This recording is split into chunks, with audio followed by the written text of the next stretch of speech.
শরীফ ওসমান হাদির মরদেহ এখানে নিয়ে আসা হয়েছে। সেক্ষেত্রে তিনি একজন বাংলাদেশের অ্যাসেট ছিল। এটা আসলে কোনো দলের বা কোনো গোষ্ঠীর কোনো অ্যাসেট নয়, তিনি বাংলাদেশের একটি সম্পদ ছিল। সেই হিসাবে এখানে সকল আপামর জনগণ তার প্রতি একটা শ্রদ্ধাবোধ জানাতে আসছে। এর পাশাপাশি তার আত্মার মাগফিরাতের জন্য আসছে, তাকে যেন আল্লাহ তাআলা জান্নাতবাসী করে। সেই হিসাবে আমি মনে করি একজন বীর পুরুষ বাংলাদেশ থেকে বিদায় নিয়েছে।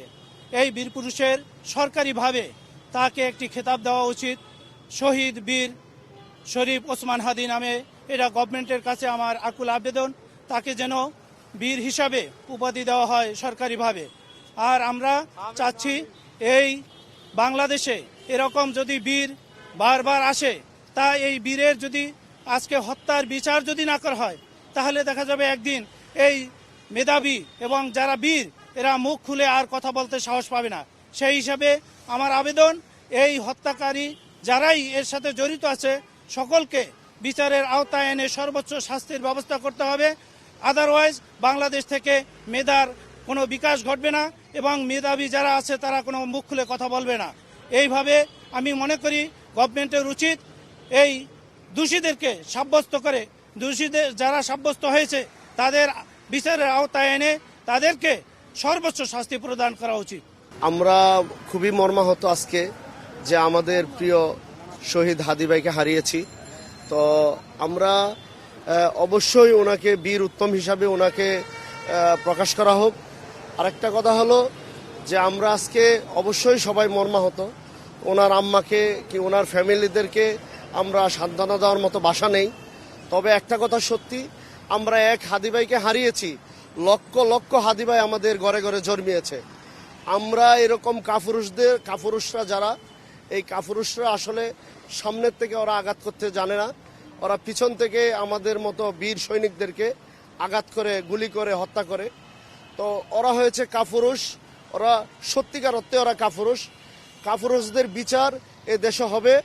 আমাদের মূল দাবি হলো যেন এই আমাদের প্রধান উপদেষ্টা মোহাম্মদ ইউনূস উনি যেন আমাদের এই বীর পুরুষদের যেন সঠিক বিচার যথাসময়ে এ দেশের মাটিতে হয়, এটাই ওনার কাছে প্রত্যাশা। আর আমাদের হাদি ভাইকে বীর পুরুষ নামে উহাদি দেওয়া মানে খুব বলা। জুলাইয়ের পরে, অভ্যুত্থানের পরে যে বিভিন্ন প্ল্যাটফর্মে চলে যায়, কেউ বৈষম্য থেকে, কেউ বিভিন্ন রাজনৈতিক দল, কেউ বিএনপি জামাত, বিভিন্ন প্ল্যাটফর্মে, যার কারণে জুলাইয়ের যে মেইন শক্তি চেতনা যেটা থাকে সেটা বিচ্যুত হয়ে যায়। তো এমতো অবস্থায় হাদির আবির্ভাবে জুলাইকে আবার একত্রিত করার যে একটা সে কার্যক্রম করে, তাতে মানুষের ভিতরে সে বসে যায় এবং এই সংসদীয় আসনে, তার আসনে সে যে স্টাইলে নির্বাচন প্রচারণা করে, সাধারণ মানুষজন সবার ভিতরে তার একটা ভালোবাসার অবস্থান করে যে টাকা পয়সা ছাড়াও মানুষ নির্বাচন করতে পারে। এবং তার যে কথাবার্তা এবং সে যে ধরনের দিক নির্দেশনা দেয়, সব কিছু আমাদের নতুন বাংলাদেশ 2.0 স্বপ্নের সাথে সাথে সেদিকে আগায়। এর জন্য হাদি শুধু হাদি নয়, হাদি আমাদের নতুন বাংলাদেশ জুলাই শক্তিকে একত্রিত করার একটা শক্তি। হাদি কখনোই সহিংসতা এবং দেশ ধ্বংসের এই ধরনের সে কখনো কথা বলে নাই। সে দেশ গড়ার কথাই সবসময় বলছে।